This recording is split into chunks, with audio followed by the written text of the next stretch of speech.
नाबालिग से रेप के आरोप में जोधपुर की जेल में बंद आसाराम के रसोइये की हत्या हो गई है। आसाराम का रसोइया अखिल गुप्ता रेप केस में अहम गवाह भी था। यूपी के मुजफ्फरनगर में दो अज्ञात बाइक सवारों ने अखिल की गोली मारकर हत्या कर दी।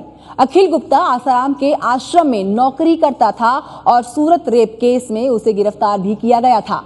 इससे पहले रेप केस के एक और गवाह अमृत प्रजापति की भी पिछले साल गोली मारकर हत्या कर दी गई थी और अब एक और गवाह, दोनों गवाहों की तस्वीरें आपके सामने।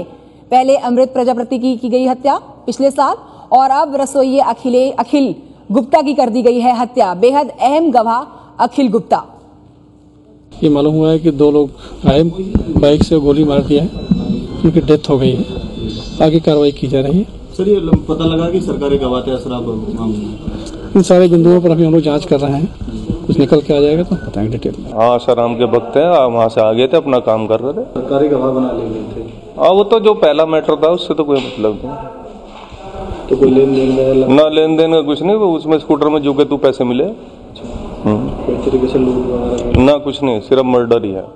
एबीपी न्यूज संवाददाता पंकज झा मौजूद है और जानकारी के साथ। पंकज, ये दूसरा गवाह अमृत प्रजापति के बाद जिसकी हत्या कर दी गई है, पुलिस क्या कुछ कह रही है?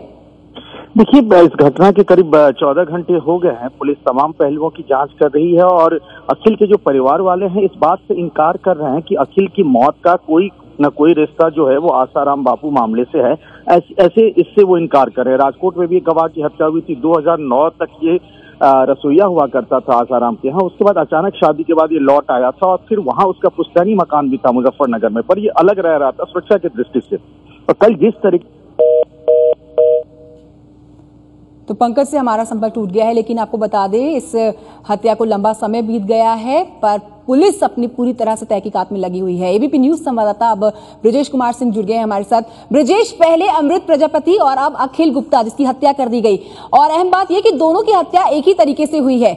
इस मामले को अगर समझना चाहें तो पहले हम पूरी कहानी जानना चाहेंगे आपसे। देखिए कंचन, ये पूरा मामला शुरू हो कह सकते हैं आज से 3-4 साल पहले से, जबकि वैद्य अमृत प्रजापति जो कि आसाराम के लंबे समय तक वैद्य रहे थे, उन्होंने आसाराम के खिलाफ आवाज उठानी शुरू की। ये कहा कि किस तरीके से आसाराम अपने आश्रम में महिलाओं का शोषण करते हैं। उसके बाद से अमृत प्रजापति के खिलाफ आसाराम के समर्थकों द्वारा काफी अधिक बयानबाजी हुई।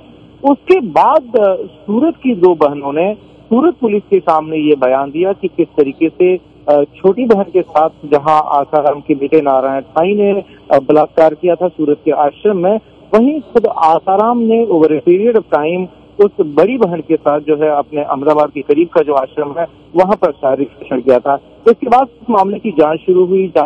उसके बाद से जो छोटी बहन का मामला था वह सूरत में ही रहा, जबकि बड़ी बहन का मामला अहमदाबाद में है। अहमदाबाद पुलिस ने इस मामले में जांच आगे बढ़ाया गया। उसके बाद से जो है इस मामले में एक के बाद एक लोग आने शुरू हुए।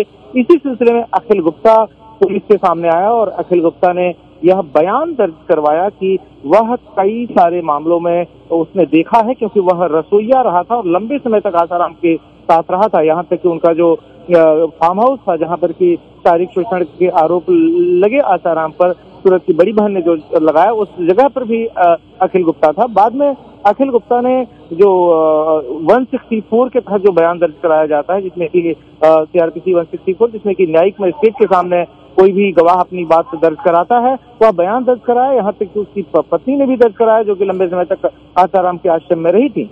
इसके बाद से जो है अमृत प्रजापति की हत्या जो है राजकोट में, ध्यान रखें कि अमृत प्रजापति का अपना वैद्य का भी पेशा था, तो वहां पर जब वो अपने क्लिनिक में बैठे हुए थे उस समय जो है दूसरी हत्या कर दी गई है अखिल गुप्ता इस रसोइये की। और ब्रजेश कुमार सिंह, शुक्रिया जानकारी देने के लिए। पूरी खबर हमें विस्तार से बता रहे थे।